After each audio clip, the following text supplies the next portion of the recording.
We're continuing to report on a sixth migrant child who died while in U.S. custody. Officials confirmed the child died in September, but the death had not previously been reported. She's a 10-year-old girl from El Salvador. A spokesperson for the U.S. Department of Health and Human Services said the girl had a history of congenital heart defects. She fell into a coma after undergoing surgery here in the United States. For more on this, we're joined by CBS News investigative reporter Graham Cates, as well as CBS News producer Angel Canales. Thank you both for being with us. This is such a heartbreaking story. I guess the first question a lot of people are going to have is, why are we just learning about this death now when it happened back in September, Graham? Well, when the girl died, she was in the care of the Office of Refugee Resettlement, which actually doesn't have to publicize deaths. We've kind of gotten used to now, like, finding out about this right away, but they only have to notify local child welfare agencies and kind of create an internal report that DHS can see and that they can review, but they don't have to tell anyone else. So one would expect that with these children often walking a great distance, right, to get to where they are, that some are going to be sick. Some might be injured. Some might have previous conditions. You would think that there's some sort of process to deal with children who are incredibly vulnerable. Is there a process?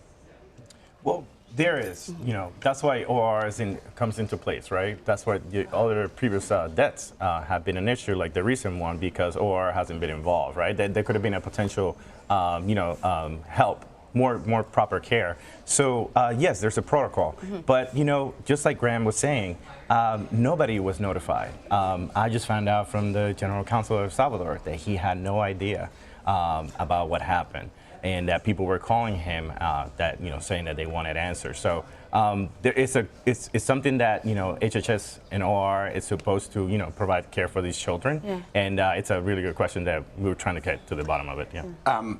Between 2010 and 2018, just want our audience to understand this, there were 0 migrant deaths in U.S. custody. Do we have any idea what is causing these deaths the past 8 months? So those figures actually are about migrant children, and we don't know exactly what are causing them. The reasons we've been given are illnesses, but the government is saying this is a humanitarian issue, and this is proof that this is something that they need more funding for and more resources for to fight. But then there are advocates and attorneys who are saying this is proof that actually just the care isn't good enough. What have you uncovered in your reporting?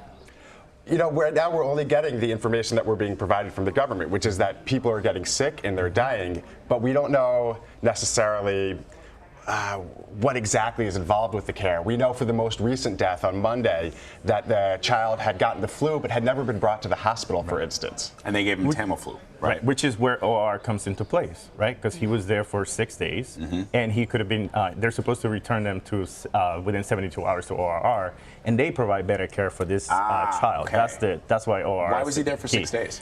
That's the question we're asking. What more do we know about this 10-year-old? Do we know, we mentioned surgery. Do we know what this surgery was for? Was it for this defect or something else?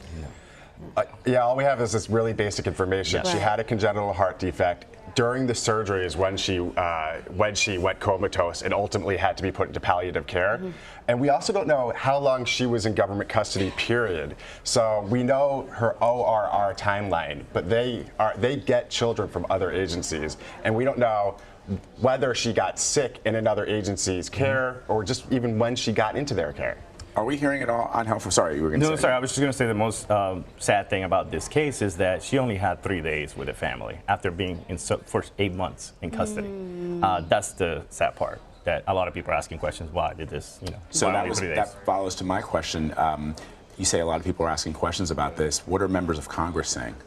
Have you heard from lawmakers? Because this is something certainly Democrats have been looking into and have seen hearings on it.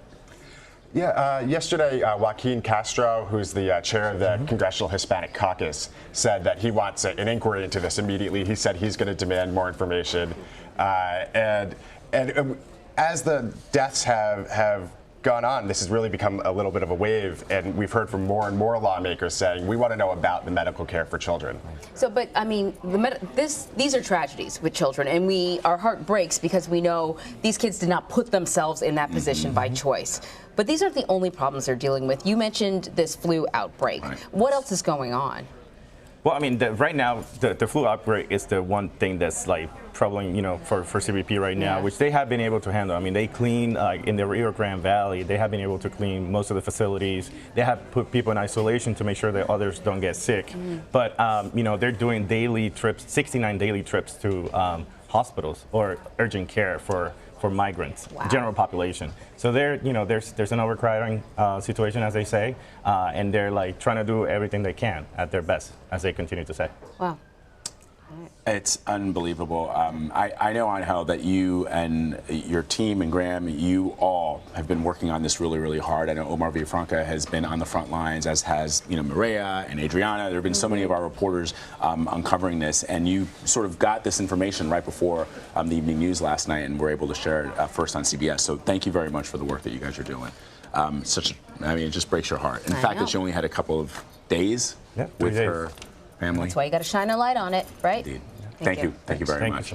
You can read more of the reporting by these incredible reporters by reading their stories on CBSNews.com.